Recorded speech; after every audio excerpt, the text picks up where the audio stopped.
പറഞ്ഞിരുന്നു നമ്മൾ പലതരം പ്രോഗ്രാമിംഗ് പാരഡൈംസ് ഉണ്ട്. അപ്പോൾ ഈ പാരഡൈംസ് പറഞ്ഞാൽ നമ്മൾ എങ്ങനെയാണ് ഒരു പ്രോബ്ലം സോൾവ് ചെയ്യാൻ വേണ്ടി നമ്മൾ ഈ കോഡ് അറേഞ്ച് ചെയ്യുന്നത്, അതാണ് പാരഡൈം എന്ന് പറയുന്നത്. ഓക്കെ, അപ്പോൾ നമ്മുടെ പ്രോബ്ലം എന്താണ് അതുപോലെ അതിനെ ഡിപ്പെൻഡ് ചെയ്തിരിക്കും നമ്മൾ എങ്ങനെയാണ് ഇത് സോൾവ് ചെയ്യേണ്ടത്. നമ്മൾ കുറച്ച് പഠിച്ചിട്ടുണ്ട് ഫസ്റ്റ് ഇയറിൽ. ഈ top down approach, bottom up approach അങ്ങനെ പഠിച്ചിട്ടില്ലേ? സ്ട്രക്ചേർഡ്, മോഡില്ലാതെ അങ്ങനെ പഠിച്ചിട്ടില്ല. നമ്മൾ നോക്കിയാൽ മതി, നോട്ട് നോക്കിയാൽ മതി, നമ്മളിങ്ങനെ പറഞ്ഞിട്ടുണ്ട്. അപ്പൊ ഇതില് ഓരോന്നും നമ്മൾ ഉപയോഗിക്കുന്നത് പ്രോഗ്രാമിന്റെ കോംപ്ലക്സിറ്റി റിഡ്യൂസ് ചെയ്യാൻ വേണ്ടിയാണ്. മനസ്സിലായി? പ്രോഗ്രാമിന്റെ കോംപ്ലക്സിറ്റി റിഡ്യൂസ് ചെയ്യാൻ വേണ്ടി. ഇപ്പൊ നമ്മൾ ചെയ്യുന്ന പ്രോഗ്രാംസ് എന്ന് വെച്ചാൽ നമ്മൾ ചെയ്യുന്നതൊക്കെ ചെറിയ പ്രോഗ്രാമാണ്, കോംപ്ലക്സിറ്റി ഒന്നുമില്ല നമുക്ക് അതിനകത്ത്. ഇനിയിപ്പോ ഞാൻ പറഞ്ഞ പോലെ നമ്മുടെ ഒരു ക്രിയേറ്റീവ് പ്രോഗ്രാം വിചാരിക്കുക. അതിനകത്ത് അഡീഷൻ ഉണ്ട്, ബേസിക് മാത്തമാറ്റിക്സ് ഫംഗ്ഷൻസ് ആയ അഡീഷൻ, സബ്ട്രാക്ഷൻ, ഡിവിഷൻ, മൾട്ടിപ്ലിക്കേഷൻ ഉണ്ട്.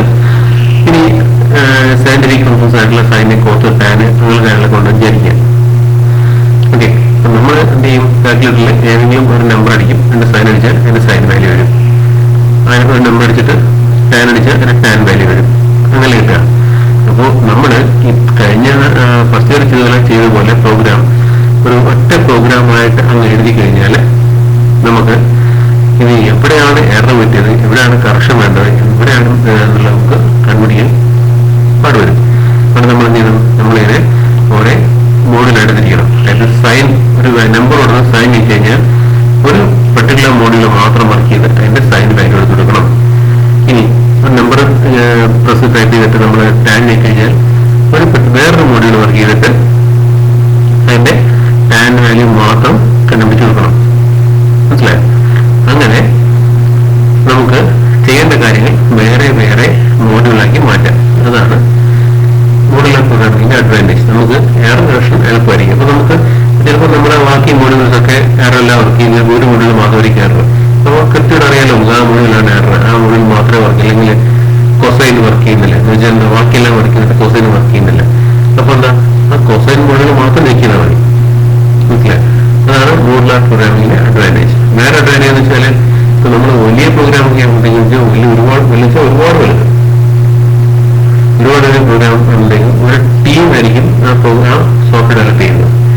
ഒരു വലിയ ടീം ഡെവലപ്പ് ചെയ്യുമ്പോഴത്തേക്ക് പിന്നെ അതിന് ഇത് പ്രോഗ്രാമിനെ പലതായിട്ട് ഡിവൈഡ് പല ആൾക്കാരായിരിക്കും ചെയ്യുന്നത്. ചിലപ്പോൾ 50, 100, 200 ആൾക്കാരിൽ വലിയ പ്രോജക്റ്റ് ആയിരിക്കും. അതിനകത്ത് ചെറിയ മോഡുകൾ ഡിവൈഡ് ചെയ്ത് ഓരോരുത്തരും കൊടുക്കും. അപ്പോൾ ഓരോരുത്തരും അവരവരുടെ മോഡുകൾ ചെയ്തിട്ട് ഏറ്റവും അവസാനം ഒരു മെയിൻ പ്രോഗ്രാമിലേക്ക് ഇത് ഇന്റഗ്രേറ്റ് ചെയ്യും. അപ്പോൾ എൻ്റയർ പ്രോഗ്രാമാണ്. മനസ്സിലായി? അതാണ് മോഡുലാർ പ്രോഗ്രാമിംഗിന്റെ അഡ്വാൻറ്റേജ്. നമ്മൾ അത് അങ്ങനെ വലിയതായിട്ട് പഠിക്കാൻ പോകുന്നില്ല. നമ്മൾ അതിന്റെ ബേസിക് എന്താണ് ഇതിന്റെ ബേസിക്കലി സംഭവിക്കുന്നത് എന്ന് മാത്രം പറഞ്ഞാൽ മതി.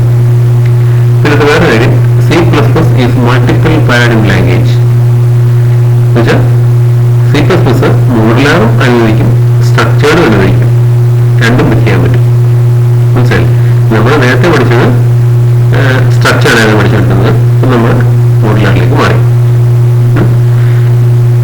ഓക്കെ, അതിന് ഏറ്റവും ഇമ്പോർട്ടൻ്റ് ആയിട്ടുള്ളതാണ് ഒബ്ജക്ട് ഓറിയന്റഡ് പാരഡൈം. ഓക്കെ, ഇനി ഒന്ന് പറഞ്ഞുതരാം നമ്മുടെ എന്തായിരുന്നു procedure oriented programming. specifies a series of well-structured steps and procedures to compose a program. It contains a systematic order of statements, functions and commands to complete a conventional task or program. The statement will be accept input, rule arithmetic logic operation, display result, etc. നേരത്തെ പറഞ്ഞ പോലെ procedure oriented ആണെന്നുണ്ടെങ്കിൽ നമുക്ക് കുറെ continuous ആയിട്ടുള്ള കുറെ steps ആയിരിക്കും problem solve ചെയ്യാറുള്ളത്. കണ്ടിന്യൂസ് സ്റ്റെപ്സ്, ഇടയ്ക്ക് ഇൻപുട്ട് ഉണ്ടാവാം, ഇടയ്ക്ക് ഔട്ട്പുട്ട് ഉണ്ടാവാം, ഇടയ്ക്ക് ഒരു മാത്തമാറ്റിക്കൽ ആക്ഷൻ ഉണ്ടാവും, ഇടയ്ക്ക് ഒരു ലോജിക്കൽ കാൽക്കുലേഷൻ ഉണ്ടാവും. അങ്ങനെ എല്ലാം കൂടെ നമ്മൾ നേരത്തെ പ്രോഗ്രാം പോലെ ഒറ്റ മെയിൻ സ്റ്റേറ്റ്മെന്റിന്റെ മേലോട്ട് താഴോട്ട് ചെയ്തിട്ടുണ്ടാവും. അതാണ് പ്രൊസീജിയർ ഓറിയന്റഡ് പ്രോഗ്രാം. ആ കിട്ടിയ പ്രോബ്ലം സോൾവ് ചെയ്യാനുള്ള ഒറ്റ ഇത് മാത്രമേ നമ്മളിലുള്ളൂ. അതിന്റെ കോംപ്ലക്സിറ്റി കൂട്ടും. അപ്പോൾ നമ്മൾ എന്ത് ചെയ്യും, ഈ പ്രൊസീജിയർ ലാംഗ്വേജിനെ വിളിക്കുന്ന പേരാണ് ടോപ്പ് ഡൗൺ ലാംഗ്വേജ് എന്ന് വിളിക്കും. Top down language. ഇതിന്റെ പ്രോബ്ലം സ്റ്റാർട്ട് ചെയ്യുന്ന ഇവിടുന്ന്. ഇതിന്റെ പ്രോബ്ലം സൊല്യൂഷൻ സ്റ്റാർട്ട് ചെയ്യുന്നത് ഏറ്റവും വെളിയിൽ നിന്ന് സ്റ്റാർട്ട് ചെയ്യുന്നത്. ഏറ്റവും വെളിയിൽ തുടങ്ങിയാലേ ഇത് വർക്ക് ചെയ്യത്തുള്ളൂ. ഏറ്റവും വെളിയിൽ തുടങ്ങിയിട്ടാണ് ഓരോ കാര്യം ചെയ്ത് വരുന്നത്. ഓക്കെ, ഇതിനെ വിളിക്കുന്ന പേരാണ് ടോപ്പ് ഡൗൺ ലാംഗ്വേജ്. ഇതാണ് നമ്മൾ കഴിഞ്ഞ ചെയ്തിട്ടുള്ളത്. ടോപ്പ് ഡൗൺ ലാംഗ്വേജ് CPP അത് സപ്പോർട്ട് ചെയ്യുന്നത്. ഓക്കെ, നടന്നത് നമ്മൾ പഠിക്കാൻ പോകുന്നത് ഒബ്ജക്റ്റ് ഓറിയന്റഡ് ആണ്. നമ്മൾ ഊപ്സ് എന്ന് പറയും. Oops, OP. ഓക്കെ, ഇതിനകത്ത് നമ്മൾ എന്ന് വെച്ചാൽ നമ്മൾ ഈ കംപ്ലീറ്റ് നമ്മുടെ പ്രോബ്ലമിനെ നമ്മൾ മൊത്തത്തിൽ ഒരു സിംഗിൾ യൂണിറ്റ് ആയിട്ട് മാറ്റും. ഒരു സിംഗിൾ യൂണിറ്റ് ആയിട്ട് മാറ്റും. അപ്പോൾ എന്നിട്ട് ഇതിന് ഓരോ ഇതിനും ഒരു ക്ലിയർ മോഡിക്കുലർ സ്ട്രക്ചർ ഉണ്ടാവും. മോഡുലാർ സ്ട്രക്ചർ ഉണ്ടാവും. മനസ്സിലായില്ലേ? അപ്പോൾ CPP അഡ്വാൻറ്റേജ് വെച്ചല്ലോ. ഊപ്സിന് അഡ്വാൻറ്റേജ് എന്നുവെച്ചാൽ നമുക്ക് പ്രോഗ്രാം ഒരേ മോഡുലാറായിട്ട് കൺവേർട്ട് ചെയ്യാം. ഇനി നമുക്ക് സ്വന്തമായിട്ട് പുതിയ ഒബ്ജക്ട്സ് വേണമെങ്കിൽ നമുക്ക് അത് പറയാം. കുറെ എന്തെങ്കിലും നമുക്ക് പബ്ലിക് ആഡ് ചെയ്യാം. അങ്ങനെ കുറെ കാര്യങ്ങളുണ്ട്. ഇത് വായിച്ചു പിടിച്ച് വെച്ചേക്കാം. അഡ്വാൻറ്റേജ് ഓഫ് ഊപ്സ് ഉള്ളത് ന്യൂ ടൈപ്പ് ഡിസൈൻ ചെയ്യാം. നമുക്ക് റിയൽ ലൈഫിലുള്ള എല്ലാ സിനാരിയും ഇവിടെ ഇംപ്ലിമെന്റ് ചെയ്യാം. നമുക്ക് വേണമെങ്കിൽ ഒരു കോഡ് എഴുതിയതിനെ വേണമെങ്കിൽ നമുക്ക് എക്സ്റ്റെൻഡ് ചെയ്ത് വേറെ കോഡാക്കി മാറ്റാം. ഈ കോഡിന് മാറ്റം വരുത്താതെ അങ്ങനെയുള്ള കാര്യങ്ങളൊക്കെ ഉണ്ട്. ഇത് നിങ്ങൾക്ക് ഇപ്പോൾ ജസ്റ്റ് കാണുമ്പോൾ പഠിക്കുക. ഇത് നിങ്ങൾ ബാക്കിയുള്ള ടോപ്പിക് ഇന്നത് ഈ ടോപ്പിക് കേൾക്കുമ്പോഴത്തേക്ക് നിങ്ങൾക്ക് ബാക്കിയത് മനസ്സിലാവും. ഓക്കെ, ഇത് എങ്ങനെ ചെയ്യുന്ന കാര്യം ഇതാണ് basic concepts of Object oriented programming simplifies the software development and maintenance by providing some concepts such as objects, classes, data abstraction, data encapsulation, modularity, inheritance and polymorphism. അപ്പോൾ ഒബ്ജക്റ്റ് oriented പ്രോഗ്രാം ചെയ്യുന്നത് നമ്മുടെ software ഡെവലപ്മെന്റിനെ അതിന്റെ maintenance means നമുക്ക് പിന്നീട് എന്തെങ്കിലും correction എന്തെങ്കിലും വേണ്ടി വരുന്നത് അതിന് മെയിൻ്റനൻസ് എന്തിനുണ്ടെന്നുണ്ടെങ്കിൽ അത്തരം കാര്യങ്ങളൊക്കെ ചെയ്യാൻ പറ്റും. അതിനായിട്ട് കുറെ കൺസെപ്റ്റ് ഉണ്ട്. ആ കൺസെപ്റ്റ് എന്തൊക്കെയാണ്? ഒന്ന് ഒബ്ജക്റ്റ്, പിന്നെ ഒന്ന് ക്ലാസ്, പിന്നെ data abstraction, data encapsulation, modularity, inheritance, polymorphism. ഇത് ഓരോന്നും എന്താണെന്ന് ഡിസ്കസ് ചെയ്യുന്നത്. First object. നമ്മുടെ ചുറ്റും കാണുന്ന എല്ലാം പിന്നെ നമുക്ക് ഒബ്ജക്റ്റ് എന്ന് പറയാം. ചുറ്റും കാണുന്ന എല്ലാം ഒബ്ജക്റ്റാണ്. കാരണം ഈ ഒബ്ജക്റ്റിനൊക്കെ ഒരു പ്രോപ്പർട്ടി ഉണ്ടാവും, പിന്നെ ഒരു ഫംഗ്ഷൻ ഉണ്ടാവും. എക്സാമ്പിൾ നമ്മൾ മീറ്റിംഗിൽ പറഞ്ഞാണ് ഫാനിന് കളറുണ്ട്, ലീഫുണ്ട്, പിന്നെ അതിനകത്ത് കുറെ സാധനങ്ങളൊക്കെ ഉണ്ട്. നിങ്ങൾക്ക് അറിയാവുന്ന സാധനങ്ങളൊക്കെയാണ്. അതിനകത്ത് കുറെ ഉണ്ടാവും. അങ്ങനെ ഒരു ഫംഗ്ഷൻ ഉണ്ട്, കറങ്ങാവുന്നതാണ്. മനസ്സിലായി? പിന്നെ പല സ്പീഡിൽ കറങ്ങാൻ പറ്റും. കുറച്ച് കറണ്ട് കൊടുത്താൽ കുറച്ച് സ്പീഡിലും, കൂടുതൽ കറണ്ട് കൊടുത്താൽ കൂടുതൽ സ്പീഡിൽ കറങ്ങാൻ പറ്റും. അതൊക്കെയാണ് അതിന്റെ ഫംഗ്ഷൻസ് തന്നെയാണ്. അപ്പോൾ ഇങ്ങനെയുള്ള നമുക്ക് ഈ നമ്മൾ കാണുന്ന എന്ത് സാധനം നമുക്ക് ഒബ്ജക്റ്റായി മാറ്റാം. മനസ്സിലായി? AC അത് ഫംഗ്ഷനാണ്, അത് ഒരു ഒബ്ജക്റ്റാണ്. പിന്നെ എന്തും കാർ ഒബ്ജക്റ്റാണ്. കാറിന്റെ കളറുണ്ട്, വീലുണ്ട്, ഡോറുണ്ട്, ഗ്ലാസ് ഉണ്ട്, സ്റ്റിയറിംഗ് ഉണ്ട്, എല്ലാം സീറ്റ് ഉണ്ട്. ഇതെല്ലാം അതിന്റെ മെമ്പേഴ്സ് പ്രോപ്പർട്ടീസ് പറയും. പ്രോപ്പർട്ടീസ് നമ്മൾ പ്രോപ്പർട്ടീസ് ആണെങ്കിൽ നമ്മുടെ ഇതില് മെമ്പേഴ്സ്, ഡേറ്റ, സ്റ്റേറ്റ് എന്നൊക്കെ പറയുന്നത്. അപ്പോൾ ഈ കാർ ചെയ്യുന്ന ജോലി ഓടുക എന്നുള്ളത്, മനസ്സിലെ ആ ഹോൺ അടിക്കുന്നത്, പിന്നെ ഇത് വീല് കറങ്ങുന്നത്, പിന്നെ തിരിക്കാൻ പറ്റുന്നത്, ഇതെല്ലാം അതിന്റെ ഒരേ ഫങ്ഷൻസ് ആണ്. അതിന് കാരണം ചെയ്യാൻ പറ്റുന്ന കാര്യങ്ങളാണ് അതൊക്കെ. മനസ്സിലായോ? അപ്പോൾ എല്ലാ ഒബ്ജക്റ്റിനും രണ്ട് കാര്യങ്ങളുണ്ട്. One is property and other is methods, അല്ലെങ്കിൽ ബിഹേവിയർ എന്ന് പറയും. മനസ്സിലായല്ലോ? അപ്പോൾ നമ്മുടെ പ്രോബ്ലം ഇതുപോലെ നമ്മൾ ഊപ്സിലേക്ക് കൊണ്ടുവന്നാൽ, ഒബ്ജക്റ്റ് ആയിട്ട് എടുത്തു കഴിഞ്ഞാൽ നമുക്ക് എല്ലാ കാര്യങ്ങളും ഇതുപോലെ എന്താ പറയുക, പ്രോപ്പർട്ടീസും ഫംഗ്ഷനായിട്ട് ഡിവൈഡ് ചെയ്യാൻ പറ്റും. അങ്ങനെ ഡിവൈഡ് ചെയ്യാൻ നമുക്ക് റിയൽ ലൈഫിലെ പ്രോബ്ലം സോൾവ് ചെയ്യുന്ന പോലെ ഇതിന് സോൾവ് ചെയ്യാൻ പറ്റും. മനസ്സിലായേ? ഇനി അങ്ങനെ നമ്മുടെ ഡേറ്റയും ഫംഗ്ഷനും ഒരുമിച്ചായി കഴിഞ്ഞാൽ, അതിന് സിംഗിൾ യൂണിറ്റ് ആയി കഴിഞ്ഞാൽ, അങ്ങനെ ഡേറ്റയും ഫംഗ്ഷനും നമ്മൾ ഒരു സിംഗിൾ യൂണിറ്റാക്കി മാറ്റും. ഓക്കെ, ഇനി ഇങ്ങനെ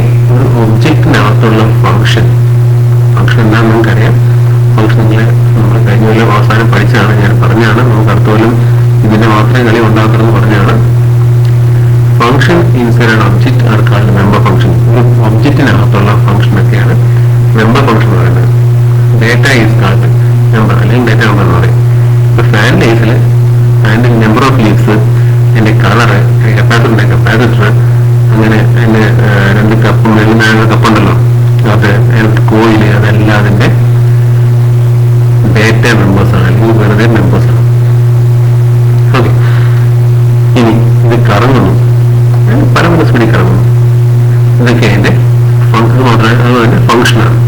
അപ്പോൾ ആ രണ്ടും ഒരുമിച്ച് വെച്ചിട്ടാണ് നമ്മൾ ഒബ്ജക്റ്റ് ഉണ്ടാക്കിയിരിക്കുന്നത്. ഓക്കെ, ഇനി അടുത്ത ഇതൊക്കെ ഡെഫിനേഷൻ നമുക്ക് പഠിച്ചോണം. ഇതൊക്കെ വൺപടി വഴിക്കും. ഇതൊക്കെ ആണ് ഇതിന്റെ ഏറ്റവും പ്രധാനപ്പെട്ട കാര്യങ്ങൾ. ഇതിനകത്ത് അടുത്ത പരിപാടി ക്ലാസ് എന്നാണ്.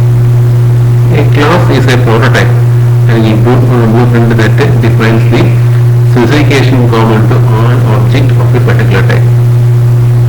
Okay, ഒരു ക്ലാസ് എന്ന് വെച്ചാൽ ഏതെങ്കിലും ഒരു ഒബ്ജക്റ്റ്, അതിന്റെ പ്രോട്ടോടൈപ്പ് എന്ന് പറയും. ഇതെങ്ങനെ ഇരിക്കും, അല്ലെങ്കിൽ ഇത് ആക്ച്വലി ഒബ്ജക്റ്റ് ഉണ്ടായാൽ ഇത് എന്തൊക്കെ കാണും, ഇതെന്തൊക്കെ ചെയ്യും. ഇങ്ങനത്തെ ഒബ്ജക്റ്റ് ഇല്ല, ഇപ്പൊ ഇങ്ങനത്തെ ഒബ്ജക്റ്റ് ഇല്ല. ഈ പറയുന്ന ഇതിനകത്ത് പറഞ്ഞിട്ടുള്ള കാര്യങ്ങൾക്ക് വെച്ച് നമ്മൾ ഒബ്ജക്റ്റ് ഉണ്ടാക്കാം. അത് ഉണ്ടായിക്കഴിഞ്ഞാൽ അത് എന്തൊക്കെ വരാം. അപ്പോൾ ഫാനിന് ഒരു ഫാൻ്റെ ഇത് വേണമെങ്കിൽ അതിനകത്ത് കളർ എന്നൊരു സാധനം മാത്രം കാണും. മനസ്സിലായി? ഇത് റൊട്ടേറ്റ് എന്നൊരു ഫംഗ്ഷൻ ഉണ്ടാവും. ലീവ്സ് ഒരു ഡേറ്റ ഉണ്ടാവും. അപ്പോ എന്താ പറയുന്നത്, ഇപ്പൊ ഈ പറയുന്നത് ഫാനിന് ലീഫുണ്ട്, എത്ര എന്ന് പറഞ്ഞിട്ടില്ല. ലീഫുണ്ടെന്ന് പറയാം. കളറുണ്ട്, കളർ എന്താണെന്ന് പറഞ്ഞിട്ടില്ല. റൊട്ടേറ്റ് ഉണ്ട്, റൊട്ടേറ്റിന് ഫംഗ്ഷൻ ഉണ്ട്. അപ്പൊ എന്താ സംഭവിക്കുന്നത് അറിയത്തില്ല. മനസ്സിലായില്ലേ? അതാണ് ക്ലാസ്. അപ്പൊ ഇതിനകത്ത് കുറെ ഡേറ്റ മെമ്പേഴ്സും ഉണ്ട്, ഫംഗ്ഷൻ ഉണ്ട്. പക്ഷെ ഇതൊന്നും ചെയ്യാൻ പറ്റില്ല. അത് വെച്ച് ഈ ക്ലാസ് വെച്ചിട്ട് നമ്മൾ, അതുകൊണ്ടാണ് നമ്മൾ ക്ലാസ് ഒബ്ജക്റ്റിന്റെ പ്രോട്ടോടൈപ്പ് എന്ന് പറയുന്നത്. അത് ശരിക്കും നമുക്ക് ഒരു ഫാൻ കാര്യം കിട്ടത്തില്ല.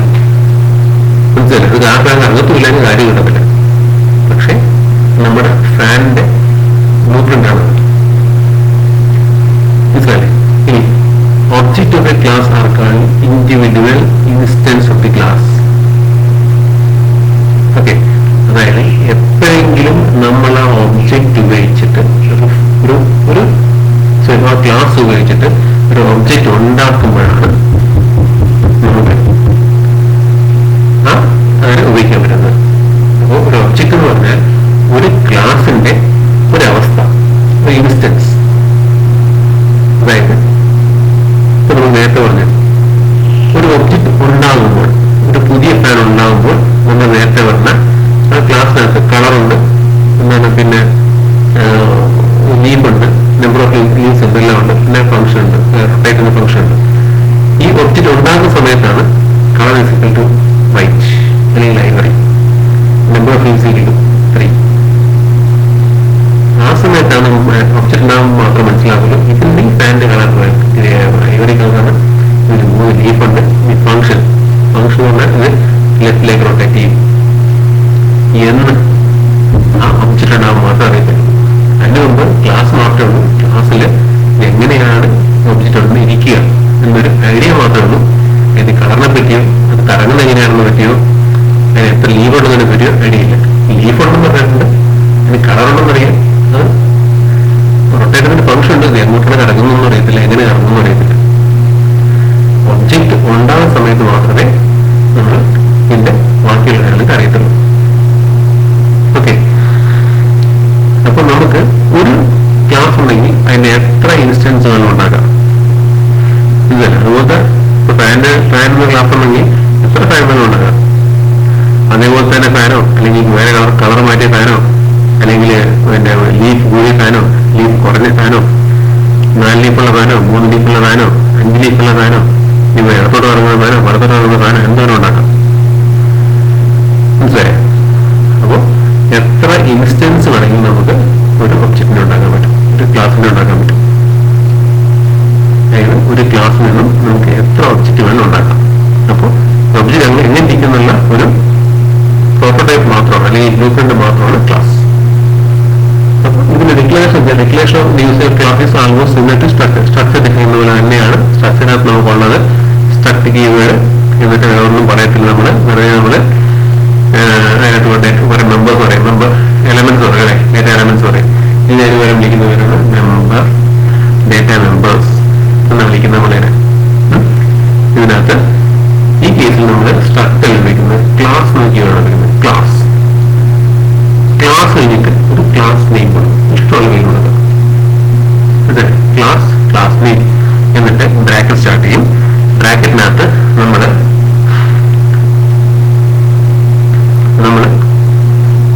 ഡേറ്റ മെമ്പേഴ്സും പറയും, ഫംഗ്ഷനും പറയും. മനസ്സിലായി? അപ്പോ ഞാൻ ഡിഫൈൻ ചെയ്തത് ഇങ്ങനെ നമുക്ക് എത്ര ഒബ്ജക്ട് ഈ എത്ര ക്ലാസ് ഡിക്ലെയർ ചെയ്യാം. ഈ ക്ലാസ് ഉപയോഗിച്ച് എത്ര ഒബ്ജക്റ്റുകളും ഉണ്ടാക്കാം. ഈ ക്ലാസ്സിലേക്കും ഈ ക്ലാസ്സിനകത്തേക്കും നമുക്ക് പുറത്തുനിന്നും ഈ ക്ലാസ്സിന് പുറത്തേക്കും മെസ്സേജ് പാസ് ചെയ്യാനായിട്ട് നമുക്ക് മെമ്പർ ഫംഗ്ഷൻ വേണം. മെമ്പർ ഫംഗ്ഷൻ ഇല്ലാതെ ചെയ്യാൻ പറ്റില്ല. ഈ ഫംഗ്ഷൻ ഉപയോഗിച്ച് മാത്രമേ നമുക്ക് ചെയ്യാൻ പറ്റുള്ളൂ. അതായത് നമ്മുടെ കേസ്, നമ്മൾ നേരത്തെ പറഞ്ഞ കേസിൽ ഫാനിന്റെ റൊട്ടേറ്റ് എന്ന ഫംഗ്ഷനെ വിളിക്കാൻ മാത്രമേ നമുക്ക് പറ്റത്തുള്ളൂ.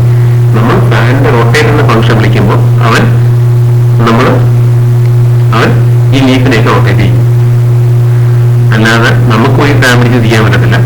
ഫാനിന്റെ റൊട്ടേറ്റ് എന്ന ഫംഗ്ഷനെ വിളിക്കണം. മനസ്സിലായി? അതായത് ഒബ്ജക്റ്റിലേക്ക് നമുക്ക് കമ്മ്യൂണിക്കേറ്റ് ചെയ്യണമെങ്കിൽ നമുക്ക് ഇതിനകത്തുള്ള ഡിഫൈൻ ചെയ്തിട്ടുള്ള ഫംഗ്ഷൻ ഉപയോഗിച്ച് മാത്രമേ പറ്റത്തുള്ളൂ. മനസ്സിലായില്ലേ? അങ്ങനെ ഒരു ഒബ്ജക്റ്റിൽ നിന്ന് ഒബ്ജക്റ്റിലേക്കോ അല്ലെങ്കിൽ ഒരു ഒബ്ജക്റ്റിലേക്കോ അല്ലെങ്കിൽ ഒബ്ജക്റ്റിൽ നിന്ന് വേറെ ഒബ്ജക്റ്റിലേക്കോ നമുക്ക് ഇതുപോലെ മെസ്സേജ് പാസ് ചെയ്യാനാണ് നമ്മൾ മെമ്പർ ഫംഗ്ഷൻ ഉപയോഗിക്കുന്നത്. മനസ്സിലായില്ലേ? മെമ്പർ ഫംഗ്ഷൻ ഉപയോഗിച്ചുകൊണ്ട് ആ ഫംഗ്ഷനിലേക്ക് ഒരു മെസ്സേജ് കൊടുക്കുകയാണ് ചെയ്യാം. ഒരു എക്സാമ്പിൾ ആയി ഇങ്ങനെയാണ് ഡിഫൈൻ ചെയ്തത്. ഹാഷ് ഇൻക്ലൂഡ് IOSP നമുക്കറിയാതെ using namespace STD class circle കണ്ടോ. അപ്പോൾ ക്ലാസ് ആണ് നമ്മുടെ ഒബ്ജക്റ്റിന്റെ ടെംപ്ലേറ്റിന്റെ പേര്. ക്ലാസ് നമ്മൾ കൊടുത്തേക്കുന്ന നമ്മുടെ ക്ലാസിന്റെ പേര് സർക്കിൾ എന്നാണ്. കണ്ടോ, സർക്കിൾ.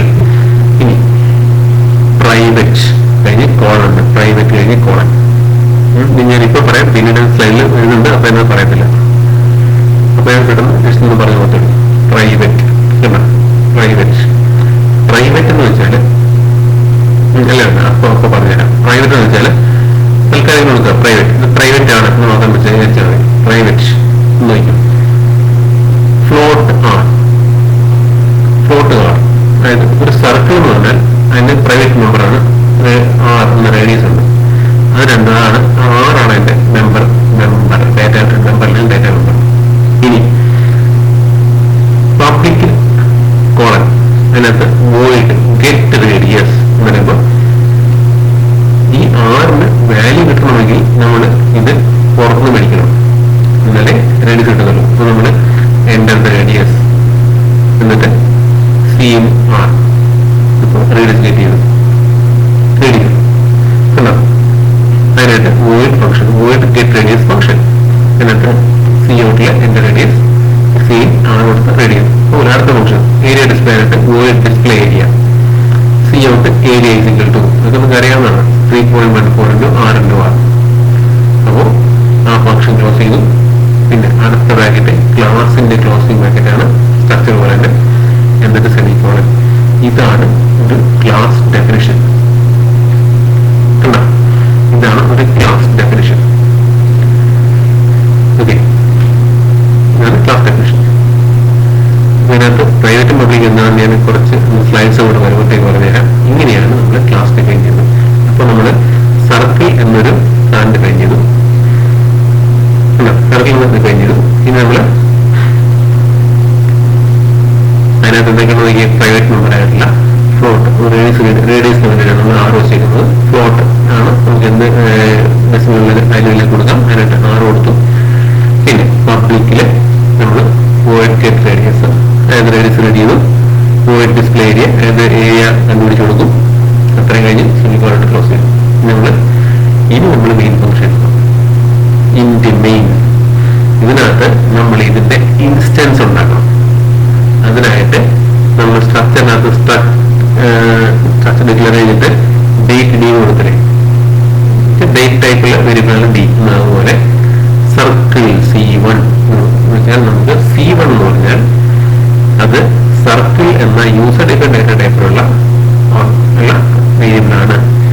നമ്മൾ ഓപ്സിന്റെ ഭാഷ പറഞ്ഞാൽ സർക്കിൾ എന്ന് പറഞ്ഞാൽ it's A class name and C1 is the object. C1 is the instance of the class of circle. Circle എന്ന ക്ലാസിന്റെ ഒരു ഇൻസ്റ്റൻസ് ആണ് C1. C1 ആണ് ഒബ്ജക്റ്റ്, സർക്കിൾ ആണ് ക്ലാസ്. സർക്കിൾ എന്ന ക്ലാസിന്റെ ഒരു ഒബ്ജക്റ്റ് ഉണ്ടാക്കിയിരിക്കുന്നു C1 എന്ന് പറഞ്ഞിട്ടുണ്ട്. നമ്മൾ എന്ത് ചെയ്യണം, ഇത് നമ്മൾ C1ന്റെ ഫംഗ്ഷൻ വിളിക്കണം. നമ്മുടെ C1 ഡോട്ട് ഗെറ്റ് റേഡിയസ് എന്ന് പറയുമ്പോൾ നമ്മൾ C1 എന്ന ഫംഗ്ഷനിലേക്ക് മെസ്സേജ് അയച്ചു. എന്താ പറയുക, ഗെറ്റ് റേഡിയസ് എന്ന ഫംഗ്ഷൻ വിളിച്ചപ്പോൾ വിളിക്കുമ്പോൾ അത് C1-നകത്തുള്ള 6 വാല്യൂ റെഡി കൊടുക്കും. നേരിട്ട് വയ്ക്കുകയെങ്കിൽ ഗെറ്റ് റേഡിയസ് പറയുന്നത് എൻ്റെ അപ്പോൾ ഉടനെ തന്നെ എൻ്റെ റേഡിയസ് പറയും. ഉടനെ നമ്മൾ വാല്യൂ C-R നമ്മളൊരു വാല്യൂ പറയും, അത് 6ലേക്ക് വരും, അത് 6ലേക്ക് പോകും. C1 ഡോട്ട് ഡിസ്പ്ലേ ഏരിയ, അപ്പോൾ അടുത്ത മെസ്സേജ് നമുക്ക് ഏരിയ കണ്ടുപിടിക്കേണ്ട ആവശ്യമുണ്ട്. ഉടനെ തന്നെ വോയിഡ് ഡിസ്പ്ലേ ഏരിയ നമ്മൾ കളയും. എന്നിട്ട് ഏരിയ 3.14 വാല്യൂ കിട്ടും. That's all. സിമ്പിൾ, ഇതാണ് കാര്യം. അപ്പോൾ ഇതിനകത്ത് ഓരോ കാര്യവും കൃത്യമായിട്ട് മാർക്ക് ചെയ്യേണ്ടത്. എന്താണ് മെമ്പർ? ഇതിനകത്ത് 6 മാത്രമാണ് മെമ്പർ. എന്തൊക്കെയാണ് മെമ്പർ ഫംഗ്ഷൻസ്? ഇതിനകത്ത് 2 മെമ്പർ ഫംഗ്ഷൻ ഉണ്ട്, get radius, display area. Okay, എന്താണ് ക്ലാസ് ഡെഫിനിഷൻ? ക്ലാസ് സർക്കിൾ തുടങ്ങി സെമിക്കോണിട്ട് അവസാനിപ്പിക്കുന്നത് വരെയാണ് ആ ക്ലാസ് ഡിക്ലറേഷൻ. അതിന് താഴെയാണ് മെയിൻ പ്രോഗ്രാം എഴുതുന്നത്. കണ്ടല്ലോ, ഇതാണ് നമ്മുടെ ക്ലാസ് ഡിക്ലറേഷൻ. നമ്മൾ പഠിക്കണം. നമ്മൾ തിയറി ക്ലാസ് സ്കൂളിൽ മീറ്റ് ചെയ്യുമ്പോഴത്തേക്ക് ഇതൊക്കെ ഇത് വല്ല സ്പീഡിൽ പറഞ്ഞാൽ വരത്തില്ല. ഇതൊക്കെ മനസ്സിലായി പഠിച്ചോണം, സംശയം ചോദിക്കണം. ഓക്കെ, ഇനി ഒബ്ജക്റ്റ് പ്രോഗ്രാമിന് കുറെ കൺസെപ്റ്റ്സ് ഉണ്ട്. എന്താണ് ആദ്യം പറഞ്ഞത്? ഒന്ന് ഡേറ്റ അബ്സ്ട്രാക്ഷൻ.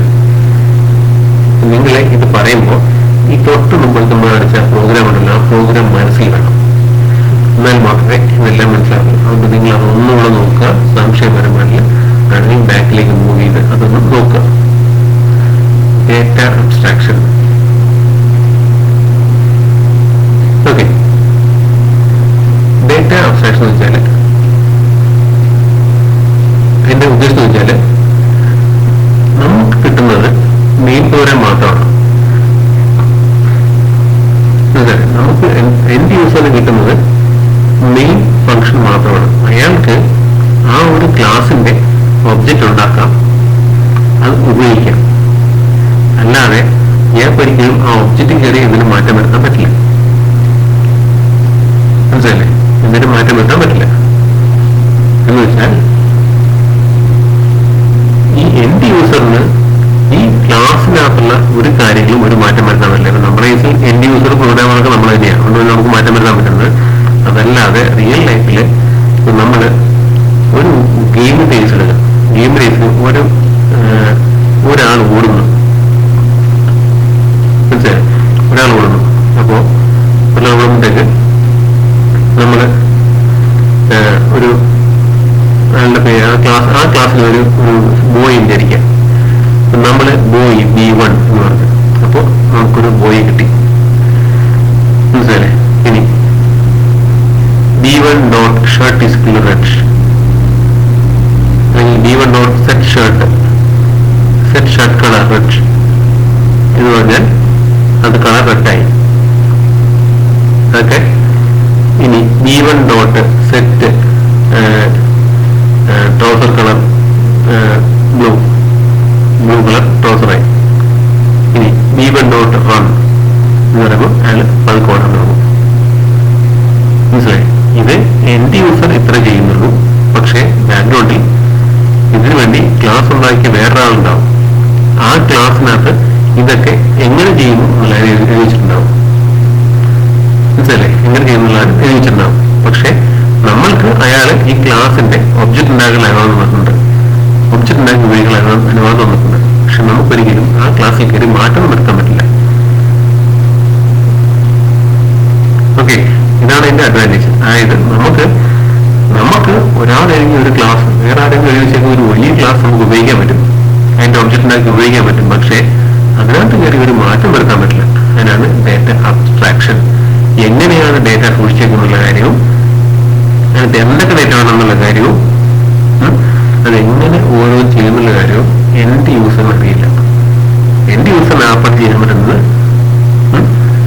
ആ ക്ലാസിന്റെ ഒബ്ജക്റ്റ് ഉണ്ടാക്കുക, അത് ഉപയോഗിക്കാൻ മാത്രം ചെയ്യാൻ പറ്റും. അതാണ് ഡേറ്റ അബ്സ്ട്രാക്ഷൻ.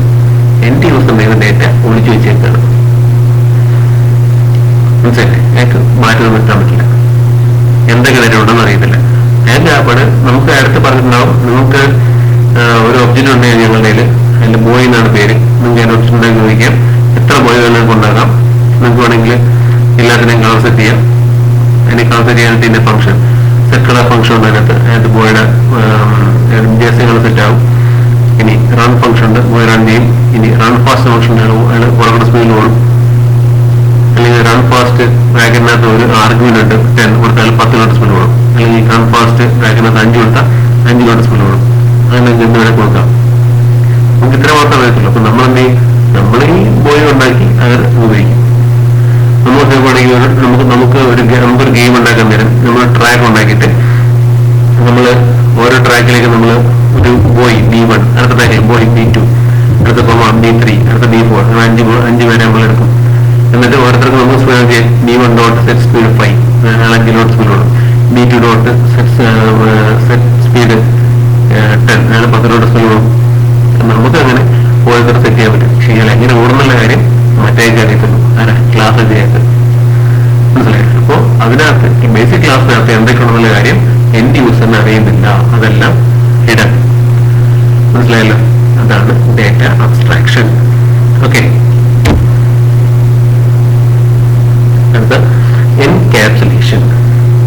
എൻക്യാപ്സുലേഷൻ എന്ന് വെച്ചാൽ encapsulation is a new concept that binds to the data and function that manipulate the data and keep both data and functions safe from auto interference and misuse. Encapsulation എന്ന് വെച്ചാൽ ഈ misuse എന്നാണ് പറയുന്നത്. Data ഇത് എത്ര ഇഷ്ടം എഴുതിയിട്ടുള്ളൂ. Encapsulation എന്ന് വെച്ചാൽ ഒറ്റ വാക്കിൽ പറഞ്ഞാൽ binding of data and functions into a single unit is called encapsulation. ഞാനത് ടെക്സ്റ്റ് ബുക്കിൽ കിടന്ന് അതുപോലെ കട്ടെടുക്കുന്നതാണ്. സിമ്പിളായിട്ട് പറഞ്ഞാൽ binding of data and functions that manipulate the data into a single unit is called encapsulation. മനസ്സിലല്ലേ? ഇതിനകത്ത് എൻക്യാപ്സുലേഷൻ നമ്മൾ ചെയ്യുമ്പോഴത്തേക്ക് ഇതിന് ഡിഫറെന്റ് ലെവൽ ഓഫ് അബ്സ്ട്രാക്ഷൻ വിളിച്ചോട്ടുണ്ട്. പല പല ലെവൽ അബ്സ്ട്രാക്ഷൻ ഉണ്ട്. അതാണ് നേരത്തെ പറഞ്ഞ പ്രൈവറ്റ്, പ്രൊട്ടക്റ്റഡ്, പബ്ലിക്, അങ്ങനെ 3 ഉണ്ട്. നമ്മൾ നേരത്തെ ഉള്ള ക്ലാസ്സിന് നേരത്തെ ആ സർക്കിളിന്റെ പ്രോഗ്രാമില് നമ്മൾ പ്രൈവറ്റും പബ്ലിക്കും മാത്രമേ കണ്ടുള്ളൂ, പ്രൊട്ടക്റ്റഡ് കണ്ടില്ല. എന്ന് വെച്ചാൽ അത് ഓരോ പറഞ്ഞുതരാം. നമ്മൾ സ്ട്രക്ചർ പോലെയല്ല. സ്ട്രക്ചറിൽ നമ്മൾ സ്ട്രക്ചറിനെയും കൊടുത്ത് 2 ബ്രാക്കറ്റിനകത്ത് നമ്മൾ ഡേറ്റ നമ്പേഴ്സ് മാത്രമേ പറയത്തുള്ളൂ. അതിന്റെ പ്രൈവറ്റ് പബ്ലിക് ഒന്നുമില്ല. ഇതിനകത്ത് ഡേറ്റ അബ്സ്ട്രാക്ഷൻ ഇംപ്ലിമെന്റ് ചെയ്തേക്കുന്നത് ഇതുപോലെ പ്രൈവറ്റ്, പബ്ലിക്, പ്രൊട്ടക്റ്റഡ്, ഇങ്ങനെ 3 കീവേഡ് ഉപയോഗിച്ചിട്ടാണ്. ഇതിൽ പ്രൈവറ്റ് എന്ന് വെച്ചാൽ ആ ക്ലാസ്സിൽ മാത്രമേ കാണാൻ പറ്റത്തുള്ളൂ.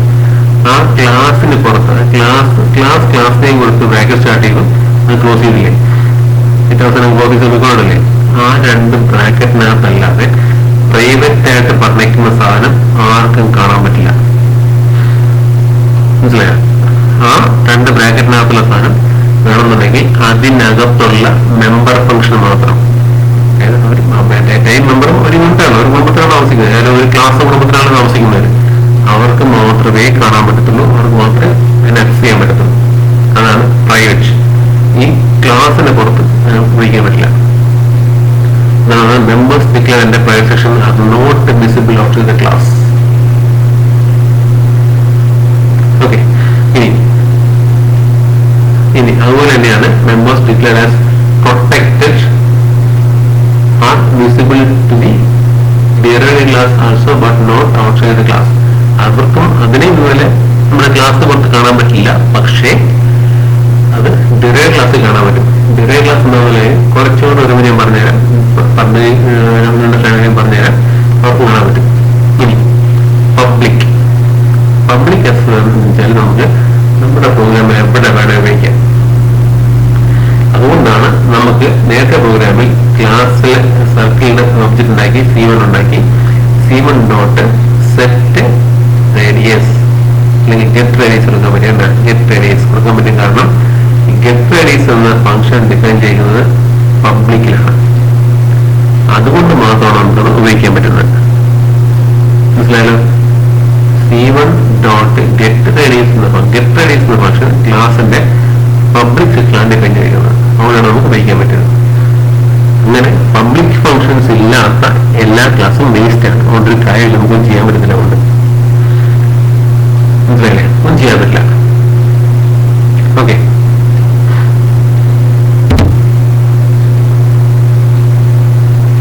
അടുത്തത് modularity. Modularity is a concept through which a program is partitioned into module and that can be considered and written on their own with no consideration of any other module. These modules are later linked together to build a complete software. These modules communicate with each other by passing messages. ഇത് ഞാൻ നേരത്തെ പറഞ്ഞതാണ്. Modularity എന്ന് വെച്ചാൽ പ്രോഗ്രാമിനെ പല പല മോഡലായിട്ട് തിരിക്കും. എല്ലാ മോഡുകളും തമ്മിൽ കമ്മ്യൂണിക്കേറ്റ് ചെയ്യാൻ പറ്റും. പക്ഷെ ഒരു മോഡിൽ വർക്ക് ചെയ്യുന്നില്ല എന്ന് പറഞ്ഞിട്ട് എന്റെ പ്രോഗ്രാം അത് താഴ്ന്നു പോകത്തൊന്നുമില്ല. ആ മോഡിൽ മാത്രം വർക്ക് ചെയ്യത്തില്ല. നേരത്തെ പറഞ്ഞാല് കൊസൈൻ കണ്ടുപിടിക്കാനുള്ളതാണ്. അത് എന്ത് കുഴപ്പമാണെന്ന് വെച്ചാൽ അത് മാത്രം വർക്ക് ചെയ്യത്തില്ല, അല്ലെങ്കിൽ അതൊരു നേരത്തെ തെറ്റായിരിക്കും. ബാക്കിയെല്ലാം മോഡിൽ വർക്ക് ചെയ്യും. മനസ്സിലായി? അത്രയുള്ള കാര്യം അതാണ് മോഡലായിരിക്കും. നമുക്ക് പ്രോഗ്രാമിനെ ഓരോ പോർഷൻ ഡിവൈഡ് ചെയ്ത് ഓരോ മോഡ്യൂൾസ് ആക്കി മാറ്റാം. ആ ഓരോ മോഡ്യൂളും ഇൻഡിപെൻഡന്റ് ആയിട്ട് വർക്ക് ചെയ്യും. ഇവര് പറഞ്ഞ നേരത്തെ പല ആൾക്കാരെയും ചിലപ്പോൾ എഴുതിക്കൊണ്ടുവരുന്നത്. എന്നിട്ട് അവസാനം എല്ലാം കൂടെ കമ്പൈൻ ചെയ്ത് സോഫ്റ്റ്വെയർ കമ്പനി സോഫ്റ്റ്വെയർ ആക്കി മാറ്റും. അത് മോഡുലായിട്ട് എന്ന് വെച്ചാൽ നേരത്തെ പറഞ്ഞത്. അടുത്ത ഇൻഹെറിറ്റൻസ് വെച്ചാൽ ഇത് പഠിച്ചോണം, എപ്പോഴും വന്നിരിക്കുന്നതാണ്. Inheritance is the process by which object of one class acquires the property and the functionalities of another class. മനസ്സിലല്ലേ? അതായത് ഒരു ഒബ്ജക്റ്റ് വേറൊരു ക്ലാസിന്റെ പ്രോപ്പർട്ടീസ് അക്വയർ ചെയ്യുന്നതിനാണ് നമ്മുടെ ഇൻഹെറിറ്റൻസ് പറയുന്നത്. Inheritance supports the concept of hierarchy, classification and traceability. അതുകൊണ്ട് നമുക്ക് ഗുണമെന്ന് വെച്ചാൽ കോഡ് റീയൂസ് ചെയ്യാം. മനസ്സിലായി? കോഡ് റീയൂസ് ചെയ്യാൻ പറ്റും. അതാണ് നമുക്കുള്ള മെച്ചം. എക്സാമ്പിൾ പറഞ്ഞാൽ ഞാൻ ദിവസം പറഞ്ഞാണ് സൈക്കിളിലെ ചവിട്ടുന്ന പെടലം കൂടി മാറ്റി അവരുടെ മോട്ടർ വെച്ചു. അപ്പോൾ സൈക്കിളിന്റെ എല്ലാ ഫംഗ്ഷനാലിറ്റിയും ഉണ്ടല്ലേ, എല്ലാ പ്രോപ്പർട്ടീസും ഉണ്ടല്ലേ. ഹാൻഡിലുണ്ട്, വീലുണ്ട്, ഫ്രെയിമുണ്ട്, ബ്രേക്കുണ്ട്, വെല്ലുണ്ട്, എല്ലാ സാധനവും ഉണ്ട്, ചെയിനുണ്ട്, എല്ലാം ഉണ്ട്. അപ്പോൾ പെടലുണ്ട്, പെടലും കൂടി മാറ്റുന്നില്ല, പെടലുണ്ട്, പെടലിന് കൂടെ ഫിറ്റ് ചെയ്ത് തിരിച്ചുകൊണ്ട് പെടലുണ്ട്. അപ്പൊ എന്ത് ചെയ്യും? നമ്മളുടെ ഒബ്ജക്റ്റിന്റെ നേരത്തെ സൈക്കിളിന്റെ എല്ലാ പ്രോപ്പർട്ടീസും അവിടെ ഉണ്ട്, അതിന്റെ ഫംഗ്ഷൻ കൊടുക്കുന്നുണ്ട്. നമ്മൾ എന്ത് ചെയ്യും? ഒരു അഡീഷണൽ പ്രോപ്പർട്ടി അതിന് കയറ്റി, ഒരു മോട്ടർ, ഒരു ബാറ്ററി കൂടെ നോക്കാൻ, രണ്ട് സാധനം കയറ്റി, ഒരു ബാറ്ററിയും ഒരു മോട്ടറും കയറ്റി. അപ്പൊ എന്ത് ചെയ്യും? അതിന് അഡീഷണൽ ഫംഗ്ഷൻ കൂടി, അല്ലേ? നമ്മൾ ചവിട്ടണ്ട, അല്ലാതെ കൊടുക്കുന്നത്. മനസ്സിലായി? അതാണ് ഈ പറഞ്ഞ കോഡ് റീയൂസബിലിറ്റി. അതിനാണ് പറയുന്നത് പുതിയ ഒബ്ജക്റ്റ് നമ്മുടെ ഏതെങ്കിലും ഒരു പഴയ ഒരു ഒബ്ജക്റ്റിന്റെ പ്രോപ്പർട്ടീസ് ഫംഗ്ഷനാലിറ്റിയും ഒക്കെ അക്വയർ ചെയ്യുന്നതിനെയാണ് നമ്മൾ ഇൻഹെറിറ്റൻസ് എന്ന് പറയുന്നത്. ഇൻഹെറിറ്റൻസ് എന്ന വാക്കിനർത്ഥം വെച്ചാൽ പാരമ്പര്യം എന്നായിട്ട് കിട്ടുക എന്നുള്ളതാണ് അർത്ഥം. ഇൻഹെറിറ്റ് ചെയ്യാൻ പാരമ്പര്യം കിട്ടുക എന്നർത്ഥം. മനസ്സിലായി? അപ്പൊ നമ്മളുടെ പുസ്തകം വെച്ചാൽ നമ്മുടെ അച്ഛനമ്മമാരുടെ ഇൻഹെറിറ്റ് ചെയ്യുന്നതാണ്, അങ്ങനെ പറയാം. അതുപോലെയാണ് ആ വാക്ക് വെച്ചിരുന്നത്. ഓക്കെ, അപ്പോൾ ഒരു ക്ലാസിന്റെ ഫംഗ്ഷണൽ പ്രോപ്പർട്ടി ഇൻഹെറിറ്റ് ചെയ്ത് പുതിയ ഒബ്ജക്റ്റ് ഉണ്ടാക്കാൻ പറ്റും. അപ്പോൾ എന്താണ് നേരത്തെ സൈക്കിളിന്റെ കോഡ് നമുക്ക് റീയൂസ് ചെയ്യാം. സൈക്കിളിൽ ഒരു പ്രോഗ്രാം ആയിരുന്നു നോക്കി അതിന്റെ എല്ലാ ചാനലും നമുക്ക് റീയൂസ് ചെയ്യാൻ പറ്റുന്നത് അല്ലേ. അതിന്റെ ബ്രേക്ക് യൂസ് ചെയ്യാൻ പറ്റുന്നത്, പിന്നെ ബ്രേക്കും ബെല്ലും സ്റ്റിയറിംഗും ഹാൻഡിൽ എല്ലാം വയ്ക്കാൻ പറ്റുന്നത്. അപ്പോൾ നേരത്തുള്ള സാധനങ്ങൾക്ക് വയ്ക്കാൻ പറ്റുന്നുണ്ട്, നമുക്ക് പുതിയ ഫംഗ്ഷനാലിറ്റി ആഡ് ചെയ്തിട്ടുണ്ട്. മനസ്സിലായോ? അപ്പൊ നമ്മൾ ഈ ഒരു മോട്ടോർ സൈക്കിൾ ഉണ്ടാക്കാനായിട്ട് 3 സാധനം ഉണ്ടാക്കേണ്ടി വന്നില്ല. നേരത്തെ ഉണ്ടാകുന്ന സൈക്കിളിനായിട്ട് മോട്ടോർ വെച്ച് വെക്കും. അപ്പോൾ നേരത്തുള്ള സാധനം റീയൂസ് ചെയ്യാൻ പറ്റി. ദിറ്റ് ഈസ് കോൾഡ് ഇൻഹെറിറ്റൻസ്. അങ്ങനെ ഒരുപാട് ഇതുണ്ട്, നിങ്ങളോടും പറഞ്ഞുതരാം. പിന്നത്തെ ഏത് ക്ലാസ്സിൽ നിന്നാണോ നമ്മൾ പുതിയ ക്ലാസ് ഉണ്ടാക്കുന്നത്, ഏത് ക്ലാസ്സിൽ നിന്നാണോ പുതിയ ക്ലാസ് ഉണ്ടാക്കുന്നത്, ആ ക്ലാസ്സിനെ ബേസ് ക്ലാസ് എന്നും ഉണ്ടാകുന്ന പുതിയ ക്ലാസ്സിനെ ഡിറൈവ്ഡ് ക്ലാസ് എന്ന് പറയും. ഏത് ക്ലാസ്സിൽ നിന്നാണോ ക്ലാസ് ഉണ്ടാക്കുന്നത് അതിന്റെ ബേസ് ക്ലാസ് എന്നും ഏത് ഉണ്ടാകുന്ന പുതിയ ക്ലാസ്സിനെ ഡിറൈവ്ഡ് ക്ലാസ് എന്ന് പറയും. ഇനി നമ്മൾ നേരത്തെ പറഞ്ഞ പ്രൊട്ടക്റ്റഡ് എന്നൊരു പറഞ്ഞില്ലേ, പ്രോപ്പർട്ടി പറഞ്ഞില്ലേ ക്ലാസ്സിന്റെ പ്രൊട്ടക്റ്റഡ്, അവിടെയാണ് ഇത് വരുന്നത്. ബേസ് ക്ലാസ്സിൽ ഏതെങ്കിലും ഒരു സാധനം പ്രൊട്ടക്ട് വെച്ചിട്ടുണ്ടെങ്കിൽ അത് ഈ ഡിറൈവ് ക്ലാസ്സിൽ ഉപയോഗിക്കാൻ പറ്റും, കാണാൻ പറ്റും. ഡിറൈവ് ക്ലാസ്സിൽ മാത്രമേ കാണാൻ പറ്റത്തുള്ളൂ, അതിന് ആരെയും കാണാൻ പറ്റത്തില്ല. മനസ്സിലായോ? അതാണ് നമുക്ക് ഒരു ക്ലാസ്സിൽ നിന്നും ഇതുപോലെ എത്ര ക്ലാസ് വേണമെങ്കിലും ഡിറൈവ് ചെയ്യാൻ പറ്റും. മോട്ടോർ സൈക്കിളിന് ചോദിച്ചു, ഇനി മോട്ടോർ സൈക്കിളിൽ പറഞ്ഞാൽ സൈക്കിൾ ഇൻഹെറിറ്റ് മോട്ടോർ സൈക്കിളാക്കി, ഇലക്ട്രിക് മോട്ടോർ നോക്കാം. അപ്പോൾ ഇതിന്റെ ഒരു അല്ല, ഒരു പെട്രോൾ മോട്ടോർ എഞ്ചിൻ നോക്കാം, അപ്പോൾ ഇതൊന്ന് പെട്രോൾ വെഹിക്കിളായി. ഡീസൽ എഞ്ചിൻ വെച്ചാലോ ഡീസൽ വെഹിക്കിളായി. അപ്പോൾ ബേസിക് സൈക്കിൾ അവിടെ തന്നെ ഉണ്ട്. ഒന്ന് ഒരെണ്ണത്തിന് ഒരു ഇലക്ട്രിക് മോട്ടോർ വെച്ചു, ഒന്നിന് പെട്രോൾ മോട്ടോർ വെച്ചു, ഒന്നിന് ഡീസൽ മോട്ടോർ വെച്ചു, ഒന്നിന് കെറസിൻ മോട്ടോർ വെച്ചു. ഓക്കെ, അപ്പോൾ ഓരോ ഒബ്ജക്റ്റ് ചെയ്ത് ഇൻഹെറിറ്റ് ചെയ്ത് 3-4 പുതിയ സാധനം ഉണ്ടായി. അത്ര ഒരു കാര്യം. മനസ്സിലായല്ലോ? Example like different types of inheritance. ഈ പടങ്ങളെ ഓർത്തിരിക്കുക. ഇത് മിക്കവാറും 4 മാർക്കും ചോദിക്കും. ഈ ഒന്നും ഓർത്തില്ലെങ്കിലും ഈ പടങ്ങളൊക്കെ വരച്ചു കഴിഞ്ഞാൽ കാര്യം തീർന്നു. മനസ്സിലായി? ഈ പടങ്ങൾ അവിടെ വരച്ചു വെക്കുക. സിമ്പിൾ എന്നിട്ട് വെച്ചാൽ ഒരു ഒബ്ജക്റ്റിൽ നിന്നും വേറെ ഒബ്ജക്റ്റിൽ എയിൽ നിന്നും ബി ഉണ്ടായി കഴിഞ്ഞാൽ ദാറ്റ് ഈസ് ഇൻഹെറിറ്റൻസ്. മനസ്സിലായി? എയിൽ നിന്നും ബി ഉണ്ടാക്കാം, എയിൽ നിന്നും സി ഉണ്ടായി കഴിഞ്ഞാൽ ദാറ്റ് ഈസ് ഹൈറാർക്കിക്കൽ ഇൻഹെറിറ്റൻസ്. അതായത് എ എന്ന ഒബ്ജക്റ്റിൽ നിന്നും ബി ഒബ്ജക്റ്റ് ഉണ്ടാക്കാം, അല്ലെങ്കിൽ എ എന്ന ഒബ്ജക്റ്റിൽ നിന്നും സി ഉണ്ടാക്കാം. ഓക്കെ, ഇനി നമുക്ക് 2 ഒബ്ജക്റ്റ് ഉണ്ട്, അത് ചോദിച്ച് നമ്മൾ പുതിയൊരു ഒബ്ജക്റ്റ് ഉണ്ടാക്കുകയാണ്, സി. എക്സാമ്പിൾ, നമുക്ക് സൈക്കിൾ ഉണ്ട്, സൈക്കിൾ ഒബ്ജക്റ്റ് ഉണ്ട്, അപ്പോൾ അതൊരു മോട്ടോർ ഒബ്ജക്റ്റ് ഉണ്ട്. ഈ രണ്ടും ഇൻഹെറിറ്റ് ചെയ്ത് നമ്മൾ പുതിയ ഒബ്ജക്റ്റ് ഉണ്ടാക്കിയാണ് motorcycle. That is called multiple inheritance. Okay. ഇനി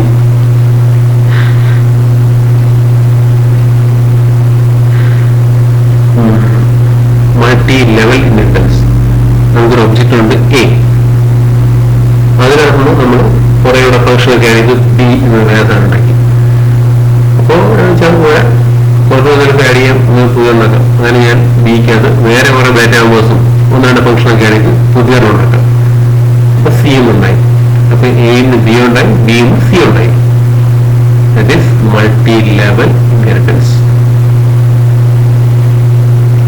ഹൈബ്രിഡ്. ഈ മൾട്ടിപ്പിളും മൾട്ടി ലെവലും ഒക്കെ ഒരുമിച്ച് വരുന്നതിനെയാണ്, ഹൈറാർക്കികളൊക്കെ ഒരുമിച്ച് വരുന്നതിനാണ് നമ്മുടെ ഹൈബ്രിഡ് എന്ന് പറയുന്നത്. എല്ലാം കൂടെ ചേർന്നത്. മനസ്സിലായി? Hybrid inheritance. Okay, this is polymorphism. Poly means many, morph means shapes. പല പല ഷേപ്സ് വരാൻ അർത്ഥം, പല പല ഭാഗങ്ങൾ എടുക്കാൻ അർത്ഥം. Polymorphism can be defined as an ability to express different forms. Okay, ഒരു ഒബ്ജക്റ്റിന് ഡിഫറെന്റ് ഫോംസ് എടുക്കാൻ പറ്റുവാണെന്നുണ്ടെങ്കിൽ ദാറ്റ് ഈസ് പോളിമോർഫിസം. ഒരു എക്സാമ്പിൾ പറയുകയാണെന്നുണ്ടെങ്കിൽ നമ്മുടെ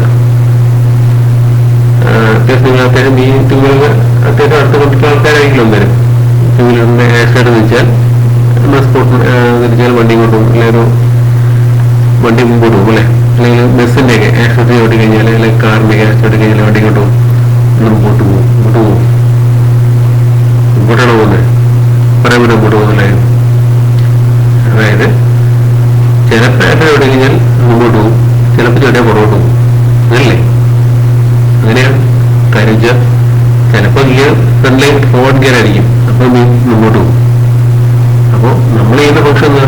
ആക്സിലറേഷൻ ഫംഗ്ഷൻ നമ്മൾ ചെയ്യുന്നത് അല്ലേ? ആക്സിലറേറ്റ് അപ്പോൾ ഞാൻ വണ്ടി മുമ്പോട്ട് പോകും. കുറച്ച് നേടിയപ്പോൾ ഞാൻ വണ്ടി പുറകോട്ട് പോകും. അപ്പൊ എന്ത് ചെയ്യും?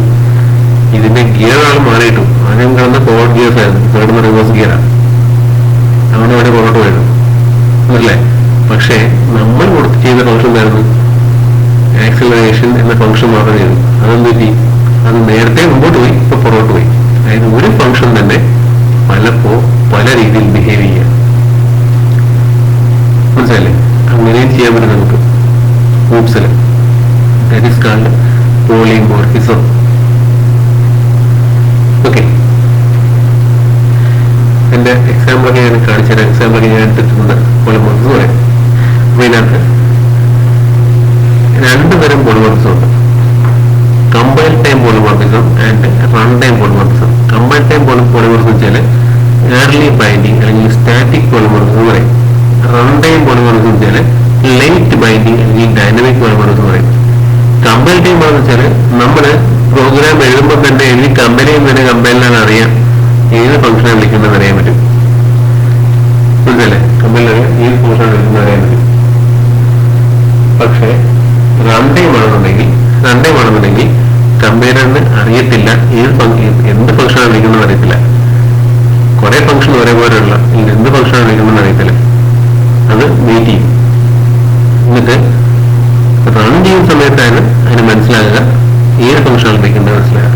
That is called run time polymorphism. നിങ്ങളെ പ്രൊഡക്ട് ചെയ്യാൻ വേണ്ടി വലിയ ചോദ്യം വരുത്തൊന്നുമില്ല ഇതിനകത്തൊന്നും.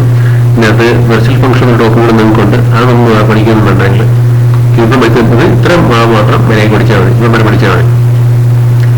വെർച്വൽ ഫംഗ്ഷൻ എന്ന സാധനമുണ്ട്, അത് വെച്ചിട്ടാണ് ചെയ്യുന്നത്. ഫംഗ്ഷൻ വരെ കാര്യമായിരുന്നെങ്കിൽ വെർച്വൽ ഫംഗ്ഷൻ പഠിച്ചിട്ട് ഒരു കാര്യമില്ല. വെർച്വൽ ഫംഗ്ഷൻ കഴിഞ്ഞാൽ ഫംഗ്ഷനും പോയിന്റേഴ്സും കൂടെയുള്ള കോമ്പിനേഷനാണ്. നിങ്ങൾക്ക് ഫംഗ്ഷനും അറിയത്തില്ല, നിങ്ങൾക്ക് പോയിന്റേഴ്സും അറിയത്തില്ല. പിന്നെ വെർച്വൽ ഫംഗ്ഷൻ പഠിച്ച് കൺഫ്യൂഷൻ ആക്കുന്ന ഇവിടെ വെച്ച് പഠിച്ച് നിർത്തുക. മനസ്സിലല്ലേ? രണ്ടു തരം പോളിമോർഫിസം ഉണ്ട്. That is compile time and run time, അല്ലെങ്കിൽ early binding and late binding, അല്ലെങ്കിൽ സ്റ്റാറ്റിക് അല്ലെങ്കിൽ ഡൈനാമിക്.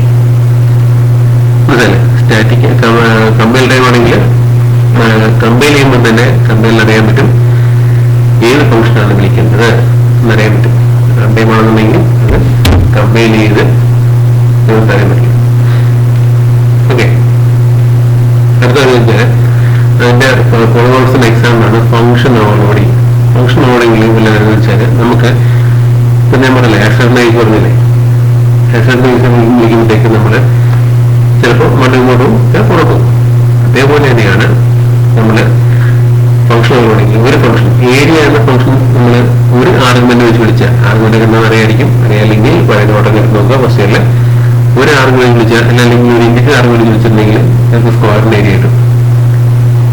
രണ്ട് ഇന്ത്യ ആർഗ്യുമെന്റ് കൊടുത്താൽ ചിലപ്പോൾ റെക്ടാംഗിൾ ഏരിയ കിട്ടാൻ പോകും. ചിലപ്പോൾ ഒരു ഫോട്ടോ ആയി കൊടുത്തിട്ടുണ്ടെങ്കിൽ കിട്ടാൻ പോകുന്നത് ഒരു എന്തായാലും ഒരു സർക്കിൾ ഏരിയ ആയിരിക്കും. അത് ചെയ്യാം.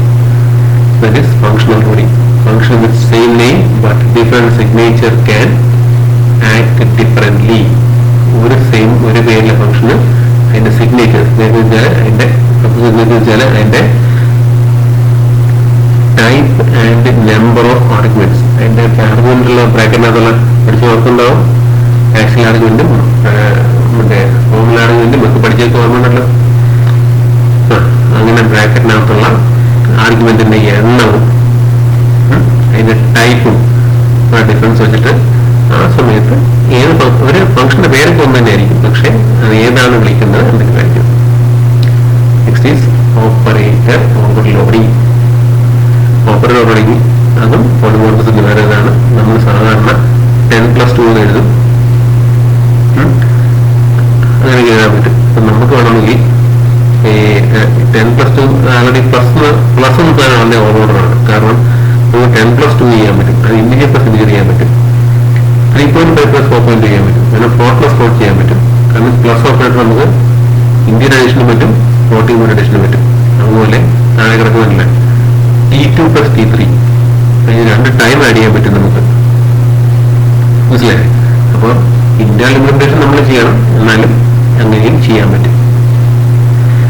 മനസ്സിലായല്ലോ? അതാണ് ഓപ്പറേറ്റർ ഓവർലോഡിങ്. ഇത് നമ്മൾ പ്രോഗ്രാം ചെയ്യുമ്പോൾ നമുക്ക് വ്യക്തമായിട്ട് പറഞ്ഞുതരാം. ഓക്കെ, 2 പറഞ്ഞാണ് ഫസ്റ്റ് ഫംഗ്ഷൻ ബൈൻഡിങ് 2 ത്രൂ